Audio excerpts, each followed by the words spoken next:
అందరికీ నమస్కారం. Welcome to my channel. ఈ వీడియోలో ఏపీ ప్రభుత్వ ఉద్యోగులకు మరియు పెన్షన్లకు పెండింగ్ బిల్లు ఇప్పుడే జమ అయినటువంటి జిల్లాల లిస్ట్ అయితే వీడియోలో తెలుసుకుందాం. వీడియోని ఎక్కడే కానీ స్కిప్ చేయకుండా చివరిదాకా చూడండి. అప్పుడే ఇన్ఫర్మేషన్ పూర్తిగా అర్థమవుతుంది. అలాగే వీడియో చూస్తున్న ప్రతి ఒక్కరు వీడియోకి ఒక లైక్ చేయండి. ఈ వీడియోని తోటి ఉద్యోగ పెన్షన్ మిత్రులతో అయితే షేర్ చేయండి. కొత్తగా మన ఛానల్ చూస్తున్నటువంటి వారు సబ్స్క్రైబ్ చేసుకున్నట్లయితే దయచేసి మన ఛానల్ అయితే సబ్స్క్రైబ్ చేసుకోండి. దీని ద్వారా నేను చేసే లేటెస్ట్ వీడియోస్ అన్ని మీ వరకు రీచ్ అవుతాయి. ఆలస్యం చేయకుండా వీడియోలోకి అయితే వెళ్తున్నాము. ఫ్రెండ్స్, ఇక విషయానికి వచ్చినట్లయితే ఏడాది కాలంగా జీతాలు లేక అవస్థలు పడుతున్నటువంటి ఉద్యోగులకు ఆంధ్రప్రదేశ్ ప్రభుత్వం గుడ్ న్యూస్ చెప్పిందండి. సదరు ఉద్యోగులకు జీతాలు అయితే విడుదల చేసింది. ఈ విషయాన్ని రాష్ట్ర విద్యా ఐటీ శాఖ మంత్రి నారా లోకేష్ తెలిపారు. దీంతో పాటు అధికారికంగా ఒక ప్రకటన కూడా విడుదల చేశారు. ఇక ఏపీజీఎల్ఐ లోన్ అమౌంట్ విషయానికి వచ్చినట్లయితే జమ అవుతుందా లేదా అనే విషయాన్ని అయితే ఇప్పుడు మనం తెలుసుకుందాము. సో ఇప్పట్లో జమ అవుతుందా లేదా, పెండింగ్ బిల్లు జమ అవుతున్నాయండి. ఇటీవల రిటైర్ అయినటువంటి ఉపాధ్యాయులకు గ్రాట్యుటీ అమౌంట్ రోజున కూడా వారి యొక్క అకౌంట్లలో క్రెడిట్ అయ్యాయి గ్రాడ్యుయేట్ అమౌంట్లు. ఇక రాష్ట్ర వ్యాప్తంగా ఉన్నటువంటి కొన్ని ట్రెజరీ పరిధిలో వివిధ రకాల పెండింగ్ బిల్లు గత 2-3 రోజుల నుంచి జమ అవుతున్న విషయము. సో ఇప్పటి వరకు జమ అయిన పెండింగ్ బిల్లుల లిస్ట్ విషయానికి వచ్చినట్లయితే ఏమేమి జమ అయ్యాయంటే, పెన్షనర్ల గ్రాట్యుటీ బిల్లు అయితే జమ అయ్యాయి. ఒకసారి చెక్ చేసుకోండి. కమ్యూనిటీ కమ్యూ కమ్యూటేషన్ అమౌంట్ అయితే బిల్లులు జమ అవుతున్నాయి. అలాగే జీపీఎస్ అమౌంట్ కూడా కొద్దిగా జమ అయ్యాయి. జిఐఎస్ అమౌంట్ చెక్ చేసుకోండి.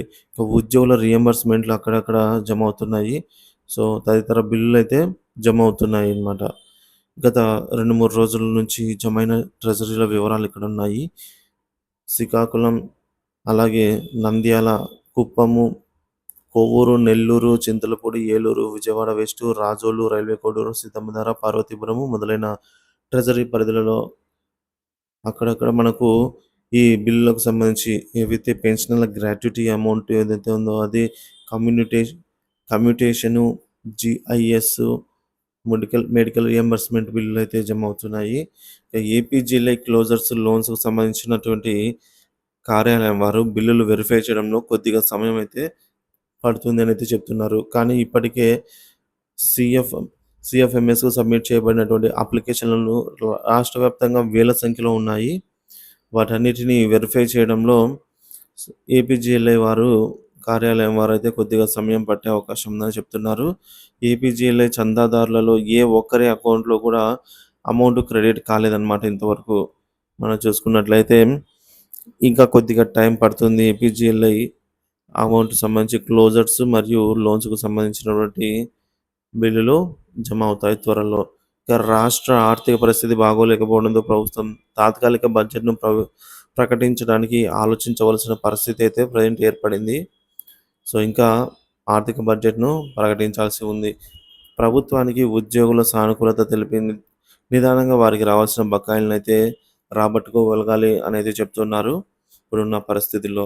ఇక వాస్తవానికి ప్రభుత్వ ఉద్యోగులకు రావాల్సిన జెడ్పీపీఎఫ్, ఏపీజేఎల్ఐ సరెండర్ లీవ్ బకాయిలు సంబంధించినటువంటి వివరాలు సంబంధిత శాఖల నుంచి ఐటీ శాఖ అయితే తప్పించుకుంది.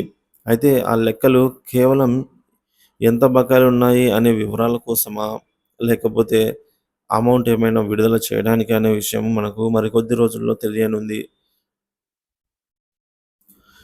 ఇటీవల మన సంఘ నాయకులు సంబంధిత అధికారులను కలిసినప్పుడు కొంత సానుకూలకంగానే వారు మాట్లాడడం జరిగింది. ఏది ఏమైనప్పటికీ కూడా ప్రస్తుత పరిస్థితులలో ఒత్తిడి ద్వారా కాకుండా కొంత లౌక్యంతో ప్రభుత్వం నుంచి బకాయిలు రాబట్టుకోగలిగితే మంచిదని అయితే నిపుణులు చెప్తూ ఉన్నారు.